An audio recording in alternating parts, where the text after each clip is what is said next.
Hi.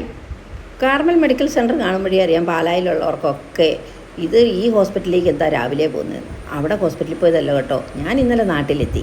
അപ്പോൾ ഉണ്ടല്ലോ അവിടെ ഒരു ചാപ്പലിൽ രാവിലെ കുർബാനയുണ്ട്. ആകെ 4, 3, 7 പേരുണ്ട്. എന്നാൽ പിന്നെ നമുക്ക് രാവിലെ തന്നെ പോയി ഒരു കുർബാന കണ്ടേക്കാമെന്ന് വെച്ചു. അങ്ങനെ ഭക്തി പുരസരം ഈ ദിവസം അങ്ങ് തുടങ്ങാമെന്ന് വെച്ചിരിക്കുകയാണ് കേട്ടോ. നല്ല കാലാവസ്ഥ. ഞങ്ങളുടെ വീട്ടിൻ്റെ അവിടുത്തെ 5 മിനിറ്റ് നടന്നാൽ മതി. അങ്ങനെ നടന്നു പോകുമ്പോൾ കല്ലിനോടും മുള്ളിനോടും മരത്തോടും ഒക്കെ വർത്താനം പറയുകയാണ്. നമ്മുടെ പ്രവാസികൾ എല്ലാവർക്കും നഷ്ടമാകുന്നതാണല്ലേ ഈ നാട്ടിലെ സന്തോഷങ്ങളൊക്കെ. എന്ത് ചെയ്യാം, ജീവിക്കാനായിട്ട് നമ്മൾ പോയല്ലേ പറ്റുള്ളൂ. ഈ കൈയും പൊക്കി പിടിച്ച് പോകുന്നത് രാഷ്ട്രീയക്കാരിയൊന്നും അല്ല കേട്ടോ, എൻ്റെ ചേച്ചിയാണ്. ചേച്ചിയുടെ വീഡിയോ പിടിക്കല്ലേ എന്നാണ് പറയുന്നത്. പക്ഷേ ഞാൻ പിടിക്കും. കാരണം എന്താ വെച്ചാൽ നമുക്കതിന് പെർമിഷൻ്റെ ആവശ്യമില്ലല്ലോ. അങ്ങനെ ഞാൻ ഓടി നടന്ന് വീഡിയോ പിടിക്കുകയാണ്. എന്ത് ചെയ്യാനാണ്, നമ്മുടെ ഈ നല്ല ദിവസങ്ങളൊക്കെ ഇത് നഷ്ടപ്പെടുകയാണല്ലേ. ഇത് കണ്ടോ, പിന്നിൽ നിന്ന് കുത്തിയാലും യാതൊരു കുഴപ്പമില്ലാത്ത പുട്ടാണ് ഇന്ന് രാവിലെ. ആര് കുത്തിയാലും അത് സന്തോഷത്തോടെ സഹകരിക്കും.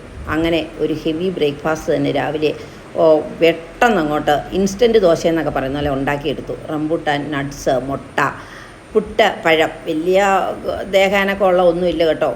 അപ്പം അതൊക്കെ കൂട്ടി ഒരു നല്ല അടിക്കാം അല്ലേ. ഇതൊക്കെ നമുക്ക് നഷ്ടമാകുകയല്ലേ. എന്ത് ചെയ്യാനാ, നമുക്ക് ജീവിക്കണ്ടേ. എത്രയോ നല്ല ദിവസങ്ങളും എത്രയോ നല്ല സമയങ്ങളുമാണ് എല്ലാ പ്രവാസികൾക്കും നഷ്ടമാകുന്നത് അല്ലേ. അപ്പോൾ ബ്രേക്ക്ഫാസ്റ്റോട് കൂടി ഇന്നങ്ങ് തുടങ്ങാം.